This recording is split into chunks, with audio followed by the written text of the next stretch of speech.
E aí pessoal, mais uma aula aqui para o YouTube e hoje com o tema intensidade na musculação. Eu já adianto que não é a força que é a massa vezes a aceleração, aquela continha que você aprendeu lá no ensino médio. Provavelmente você não lembrava até eu falar sobre isso agora. Então, intensidade na musculação simplesmente pode ser definida como a quantidade de massa que vai estar lá na barra, no halter, ou no tijolinho, na máquina, o que for, que você vai levantar. E uma forma mais prática seria a porcentagem de 1 RM. Como eu disse, a intensidade pode ser representada pela massa e pela porcentagem de 1 RM. A massa pode ser colocada em quilos ou em libras, dependendo de onde você treina. E a porcentagem de 1 RM. RM quer dizer repetição máxima. E quem já viu lá no meu livro, ou em alguma postagem por aí, no Instagram, no YouTube, entre outros, lá tem um triângulozinho que mostra basicamente as porcentagens de 1 RM, que seria ali vai desde 10% até 1 RM. Basicamente ali 80% de 1 RM corresponderia a umas 10 repetições máximas. Eu vou colocar a tabela aqui. Mas qual seria a intensidade ideal para o treinamento? Já foi mostrado pelo estudo do professor Eduardo de Souza, do seu grupo, que realizar treinos com 20% de 1 RM tem ganhos inferiores, ou seja, essa intensidade aqui não é ideal. Mas o estudo lá mostrou que realizando 40%, 60% e 80% de 1 RM, eles tiveram ganhos similares. E os maiores ganhos de força se aproximaram de intensidades ainda maiores, conforme aqui.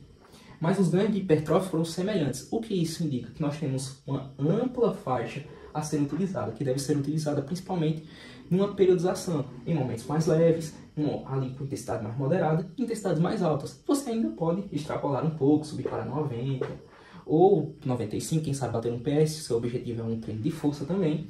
E aqui os treinos mais regenerativos, quem sabe um deload. Mas a questão principal é, você tem essa ampla faixa da qual você pode ir e voltar.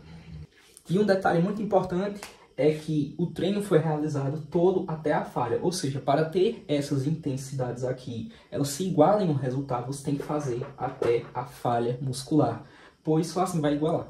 Intensidades mais altas, você não precisa chegar à falha, pois desde a primeira repetição você já tem ativação das fibras do tipo 2, seja 2x, 2AX, o que for. Mas importante é isso. Partindo para outro ponto, intensidade é diferente de esforço. Intensidade, como eu já disse, é representada pela massa e pela porcentagem de 1 RM. Esforço quer dizer a quantidade de energia, seja física ou cognitiva, gasta para realizar uma atividade. Ou seja, seria a quantidade de energia para levantar um peso, ou seja, para estudar. E não quer dizer intensidade. Não existe essa de intensidade de esforço que o pessoal associa a proximidade da falha. Você pode sim dizer ali uma escala de percepção subjetiva de esforço, como a escala Borg, essas coisas, mas intensidade de esforço não. Se chama de percepção subjetiva de esforço ou simplesmente esforço. Como foi esse esforço aí nessa série? Faltou umas 2 antes da falha, isso aí. Mas não confunda intensidade com esforço. Agora um ponto mais polêmico sobre a intensidade, que seria o volume vezes a intensidade. Não, eles não são inversamente proporcionais. O que quer dizer inversamente proporcionais? Quando um sobe, o outro desce. Por que eles não são? Pois a musculação é uma atividade intervalada, ou seja, ela tem um espaço de tempo entre uma série e outra, ou seja, seria aquele tempo de descanso entre as séries ou os exercícios. Isso faz com que, quando nós utilizamos descansos adequados, que seria ali 90 segundos a 3 minutos, nós temos uma boa recuperação, que faz com que a gente consiga manter a intensidade mesmo com um volume elevado. E volume, para quem não sabe, é medido pela quantidade de séries, que eu gosto de deixar pelo menos aqui próximo da falha, umas 2, 3, até umas 5 para contar, dependendo da intensidade. Quem lê o livro sabe. Mas a questão principal é que o pessoal confunde. Quando a gente vê uma série, ela mesma, é claro que se eu subiu a intensidade, o número de repetições vai representar aquele tal volume da série mesmo, vai reduzir. Mas em questão do treino todo, não.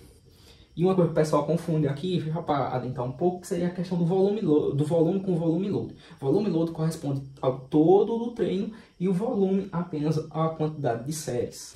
E agora uma revisãozinha rápida para fechar o vídeo. Intensidade da musculação pode ser representada pela massa, porcentagem de 1 RM em quilos ou libras. E essa porcentagem tem uma ampla faixa, claro, se o treino for levado até a falha, que pode ir de 40%, 60%, 80% de um RM. Isso não quer dizer que intensidades menores que 40 ou maiores que 80 não vão trazer resultados, mas que menores que 40 elas vão gerar um resultado inferior. Em intensidades mais altas, a partir de 60%, 70% para cima, você já pode não precisar levar o treino até a falha para atingir os mesmos resultados, deixando 1 a 2 repetições antes da falha.